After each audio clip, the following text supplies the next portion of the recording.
రౌతలపూడి మండలం మల్లంపేట గ్రామంలో peoples star are Narayanamurthy నిర్మించిన రామాలయంలో మల్లంపేట గ్రామ పెద్దల ఆధ్వర్యంలో ధ్వజస్తంభానికి శ్రీకారం చుట్టారు. ఆలయంలో పెద్ద ఎత్తున భారీగా వేద పండితులచే పూజలు నిర్వహించారు. ఈ కార్యక్రమంలో రెడ్డి రామకృష్ణ, శ్రీరామ్ రెడ్డి, శ్రీనివాస్, రాయపురెడ్డి, కన్నబాబు, శ్రీరామ్ రెడ్డి, కన్నయ్య నాయుడు, గాడి తాతబాబు, తేజ, గ్రామ పెద్దలు, మహిళలు పెద్ద ఎత్తున పాల్గొన్నారు.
మన గ్రామంలో ఉన్నటువంటి కొలగల స్వామివారి యొక్క దివ్య ప్రతిష్ఠా మహోత్సవం మనోరంజకముగా వైభవోపేతముగా మరి చేసేదానికి అంబై ఇంతై మరింతై అన్నట్టుగా వైభవోపేతంగా జరుగుతున్నటువంటి కార్యక్రమంలో ఈ రెండో రోజు ఉదయం నుంచి విగ్రహ పూజ పుణ్యావచనము పంచదేవరాధన అస్సలు రాజార్చన మహాకుంభావ అనే కార్యక్రమం చేసుకున్నాం.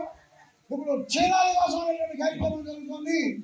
దానికి ఈ కట్టడం కట్టడం చేస్తున్న దానికి సారథిగా ఒక అణువుగా మీతో పాటు ఒక వ్యక్తిగా గ్రామానికి కావాల్సినటువంటి అవి ఆయుధ మరి ఏదైతే మరి మల్లంపేట గ్రామంలో పీపుల్స్ స్టార్ ఆర్ నారాయణమూర్తి గారు నిర్మించిన ఈ రామాలయంలో మరి ఈ రోజు ఎంతో విశేషమైన రోజుగా మనం భావించాలి. ఎందుకంటే రామాలయం కట్టించి దాదాపు 29 సంవత్సరాలు అవుతున్నా మనం ఇప్పుడు దాకా ఈ ధ్వజస్తంభం అనేది పెట్టుకోలేకపోయాం. అది మన దురదృష్టం. భగవంతుడు కుటుంబాలు కల్పించాలి మనకి. మరి ఈ రోజు దాన్ని మనం చేసుకుంటున్నాం కాబట్టి గ్రామ ప్రజల తరఫున అలాగే పెద్దల తరఫున కూడా స్వాగతం సుస్వాగతం.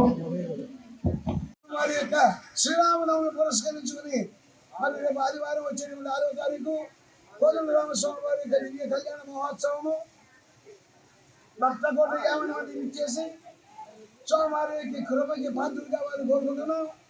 ఈ దివ్య ప్రతిష్ఠా మహోత్సవము మరి ఊహాతీతముగా వైభవోపేతముగా అటు భూలోక భవలోక శివలోక మహాలోక జనలోక నవలోక రుచిలోకంలో ఉన్న దేవతాములు అడుగో దిక్కుతోజములతో వైభవోపేతముగా తీసుకుని వచ్చి అటు గ్రామము శ్రేయస్సు కోరుతూ మనం అభివృద్ధి చెందుతూ రాజారాష్ట్ర గ్రామ యజమానాచార్య ఆర్థిక పరిచారక భక్తజన రాశి రాజారాం సంకల్పం మన గ్రామంలో ఉండాలి, మన మండలంలో ఉండాలి. అంతా విశ్వశాంతితో ఉన్నటువంటి దేశమంతా కూడా సుఖశాంతులతో వైభవపేతముగా అటు రంజకముగా సుఖశాంతులతో ఉండాలని మన సంకల్పంతో ప్రత్యేకం ఈ కమిటీ వారు ఆహర్నిశతి ఇది పువ్వ లేకపోతే కాయ అన్నటువంటి సందిగ్ధ వ్యవస్థతో దీన్ని దేదీప్యమానంగా జెండా పాతేసే రామస్వామి వారి యొక్క దివ్య కటాక్షంతో అది ఎవరి ఇష్టము కాదు, ఆ స్వామివారి యొక్క ప్రపంచమే అని చెప్పాలి.